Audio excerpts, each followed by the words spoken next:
ISL-ൽ കേരള ബ്ലാസ്റ്റേഴ്സിനും മിന്നും ജയം തന്നെയാണ്. ജവഹർലാൽ നെഹ്റു സ്റ്റേഡിയത്തിൽ റെക്കോർഡ് കാണികളെ സാക്ഷി നിർത്തി എതിരില്ലാത്ത 2 ഗോളുകൾക്കാണ് മുംബൈയിൽ നിന്നും ജയം പിടിച്ചെടുത്തത്. അതായത് ഇതിനും വലിയൊരു ക്രിസ്മസ് സമ്മാനം നൽകാൻ ബ്ലാസ്റ്റേഴ്സ് താരങ്ങൾക്ക് സാധിക്കില്ല എന്ന് തന്നെ നമുക്ക് ഇതിലെടുത്ത് പറയേണ്ടതാണ്. ഈ ക്രിസ്മസ് രാവിൽ വിജയാഹ്ലാദത്തോടുകൂടി മുന്നോട്ട് പോകാൻ കേരള ബ്ലാസ്റ്റേഴ്സ് ആരാധകർക്ക് സാധിക്കുകയും ചെയ്യുന്നു. എന്തായാലും എന്നോടൊപ്പം വീണ്ടും ചേരുന്നുണ്ട് എബിൻ റോസും, ഒപ്പം തന്നെ മാത്യു വർഗീസും ചേരുന്നുണ്ട്. നമ്മൾ പ്രതീക്ഷിച്ച പോലെ തന്നെ നമ്മൾ ആ പ്രഡിക്ഷൻ നടത്തിയപ്പോൾ 1-0 കേരള ബ്ലാസ്റ്റേഴ്സ് ജയിക്കുമെന്നായിരുന്നു. പക്ഷേ ഇവിടെ ഡബിൾ ഗെയിം ആയിരിക്കുമെന്ന് പറഞ്ഞു. പക്ഷേ എതിരില്ലാത്ത 2 ഗോളുകൾക്ക് പക അത് വീട്ടാനുള്ളത് തന്നെയാണ്.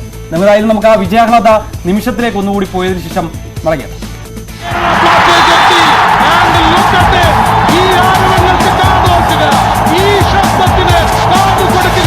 ഇത് ചരിത്ര വിജയമാണ്.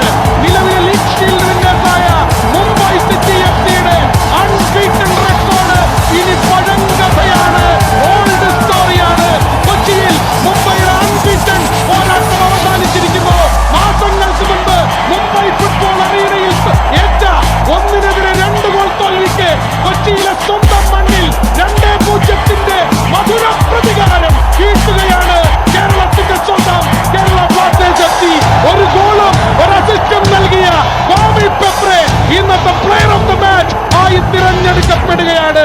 കേരള ബ്ലാസ്റ്റേഴ്സിനെ സംബന്ധിച്ചിടത്തോളം ഈ സീസണിലെ ഏറ്റവും ഉജ്ജ്വലമായ, ഏറ്റവും മനോഹരമായ, ഏറ്റവും ആവേശഭരിതമായ വിജയമാണ് കേരള ബ്ലാസ്റ്റേഴ്സ് നേടിയെടുത്തിരിക്കുന്നത്. എതിരില്ലാത്ത, മറുപടിയില്ലാത്ത, ഏകപക്ഷീയമായ 2